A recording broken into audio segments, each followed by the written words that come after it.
Hey, good morning, everybody.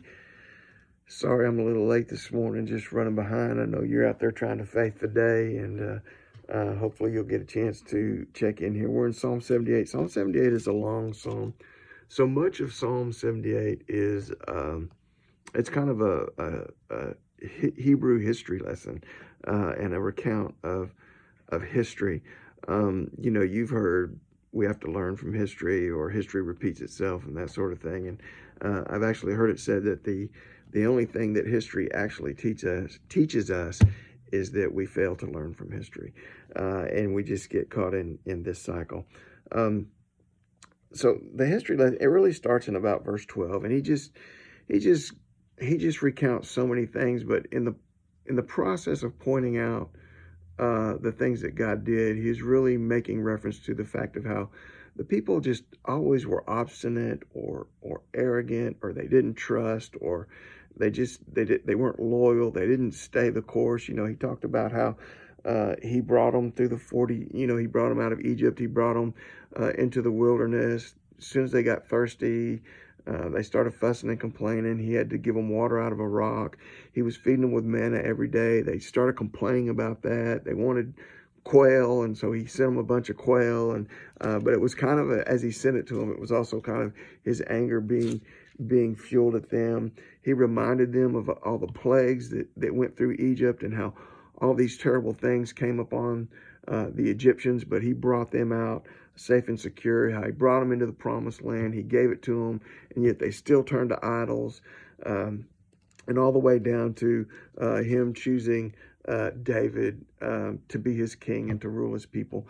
Now, the reason that he accounts for all this history, I think we see in the first 8 verses. And so, he first of all, in verse 1, he says, "Give ear, O my people, to my law, incline your ears to the words of my mouth.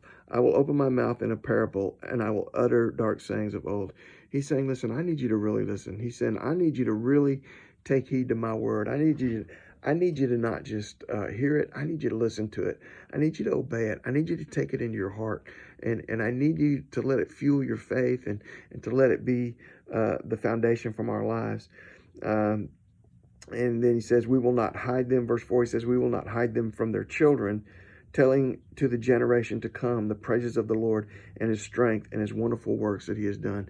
And here's what he's saying is, we do need to learn from history. And he's saying we need to pass down the wonderful things that God has done to our children, even in our own lives, our children, our grandchildren, not just historical things, but even in your life. You need to keep alive the legacy of what God has done in your life, in your parents' life, in your grandparents' life, and in your family from generation to generation.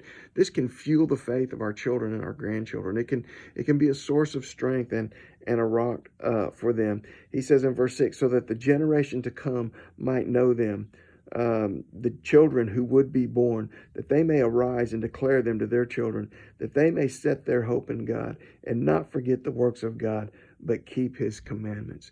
So what we're trying to do is we're trying to lay a foundation in those of our family that will come behind us, so that they can be people of faith, and they can be people who follow the Lord, and remembering historically all the times we lacked faith, all the times we were arrogant and obstinate, all the times we were unfaithful and unloyal in spite of everything that God was doing for us.